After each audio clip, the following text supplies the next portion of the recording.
ठाकरेंच्या शिवसेनेमध्ये 2 मर्सिडीज दिल्या की एक पद मिळायचं असा आरोप नीलम गोऱ्हेंनी केलेला आहे। दिल्लीमध्ये मराठी साहित्य संमेलनात बोलताना नीलम गोऱ्हेंनी हा गंभीर आरोप केलेला आहे। दरम्यान गोऱ्हेंवर आता ठाकरे गटाकडून सडकून टीका होत्या, तर साहित्य महामंडळानं त्वरित माफी मागावी अशी मागणी राऊतांनी केली आहे। ठाकरेंच्या शिवसेनेत 2 मर्सिडीज दिल्या की एक पद मिळायचं असा गंभीर आरोप मराठी साहित्य संमेलनात बोलताना नीलम गोऱ्हेंनी उद्धव ठाकरेंवर केला। दरम्यान उद्धव ठाकरेंनी नीलम गोऱ्हेंना 4 वेळा आमदार केलं। गोऱ्हेंनी 8 मर्सिडीज दिल्या असतील तर पावत्या घेऊन याव्यात असा टोला राऊतांनी गोऱ्हेंना लगावलाय।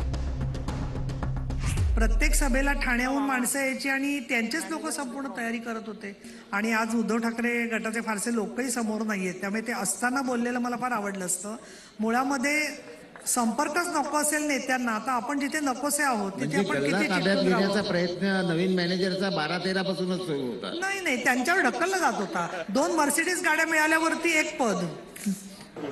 त्यांना उद्धव साहेबांनी आमच्याकडल्या महिला आघाडीचा विरोध असताना 4 वेळा विधान परिषदेचा आमदार दिलाय, उपसभापती केले। त्यांनी 8 मर्सिडीज दिल्यात का असं त्या पावत्या वगैरे घेऊन आव्यात त्यांनी की संजय राऊत साहेबांनी काही वेळेला तर मला आमदारकी मिळावी म्हणूनच प्रयत्न केलेले आहेत। त्यामुळे त्यांना जे म्हणतायत ते आहे की मी काहीच दिलं नाही ना, मी एकदाही आमदार झाल्यावरती मला 1 रुपया सुद्धा पक्षाने मागितला नाही। त्याबद्दल बाळासाहेब ठाकरे आणि उद्धव साहेब यांची मी ऋणी आहे।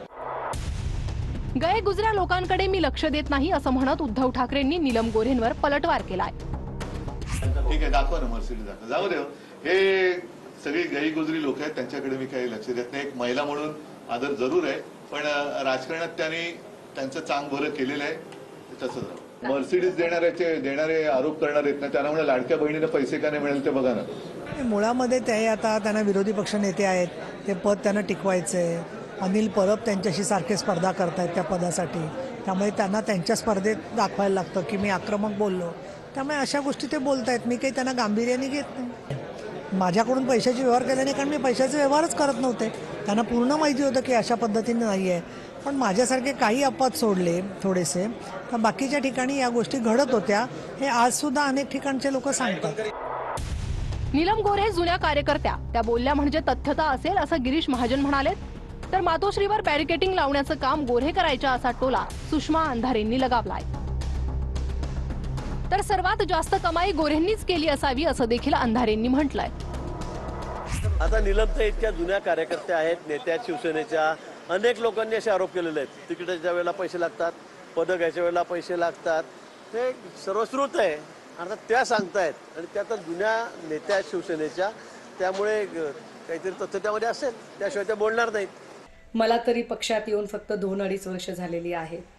18 महिने 13 त्रिकाळ मातोश्रीवर पडी कसणाऱ्या नीलम गोऱ्हे यांना हा आर्थिक व्यवहार जास्त चांगला माहीत असेल। त्या असताना जर एवढा मोठा आर्थिक व्यवहार चालत असेल तर एवढे सगळे पैसे नीलम गोऱ्हेंनी कुठे ठेवले असतील बरं? या सगळ्या आर्थिक व्यवहाराबद्दल जास्त चांगलं माहिती असेल, किंबहुना त्याच्या पहिल्या लाभार्थी नीलम गोऱ्हेच असणार। जे तुम्ही आरोप केले ते माफी मागा, कारण फक्त त्या व्यासपीठावर ना कोणाला तरी खुश करण्यासाठी ही जर वक्तव्य असतील तर तुझ्यासारख्या बाईला तर आम्ही सोडणारच नाही। नीलम गोरे नावात गोरे, पण सगळी करणी मात्र काळी काळे। तासन तास त्या बंगल्यात बसलेल्या असायच्या, भेटायच्या उद्धवजींना, ह्याची चुगली लाव त्याची।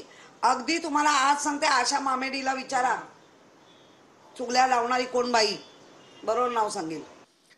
3 ते 4 टर्म नीलम गोऱ्हे एकमेव शिवसेनेच्या महिला जुन्या जाणत्या महिलांना डावलून विधान परिषदेच्या आमदार झाल्या, त्यानंतर उपसभापती झाल्या। नीलम गोऱ्हे, माझं आव्हान आहे तुम्हाला की तुम्ही तुमच्या आई वडिलांची शपथ घेऊन सांगा की तुम्ही किती मर्सिडीज गाड्या दिल्या। मी म्हटल्याप्रमाणे की संयोजक म्हणून आमच्या खूप मर्यादा असतात। हे कार्यक्रम सगळे महामंडळ ठरवतं। आमची एक साधी भावना अशी आहे की या व्यासपीठाचा राजकीय कारणांसाठी वापर केला जाऊ नये। तुम्ही महाराष्ट्राच्या भवितव्यात बोला, तुम्हाला टीका टिप्पणी आरोप करण्यासाठी बाहेर व्यासपीठं उपलब्ध असतात। हे एक 147 वर्षांची परंपरा असणारं व्यासपीठ आहे। आम्ही जरी संयोजक असलो, सगळे कार्यक्रम महामंडळ ठरवतं, पण अशा प्रकारे व्यक्तिगत आरोप या व्यासपीठावर टाळले पाहिजे आणि ते चुकीचे आहेत असं आमचं मत आहे। काही टिनपाट निमंत्रकांनी साहित्य संमेलनाच्या व्यासपीठाचा सरळ राजकीय गैरवापर केलाय. तसंच आपल्या राजकीय विरोधकांवर आरोप केले त्याची जबाबदारी साहित्य महामंडळ घेणार आहे काय? असे घडलो आम्ही या परिसंवादात नीलम गोऱ्हे यांनी उद्धव ठाकरेंबाबत आक्षेपार्ह विधानं केली. साहित्य संमेलन हे अशा राजकीय चिखलफेकीसाठी निर्माण केलंय काय आणि सध्याच्या साहित्य महामंडळाची त्यास मान्यता आहे काय? नसेल तर साहित्य महामंडळानं त्वरित माफी मागावी.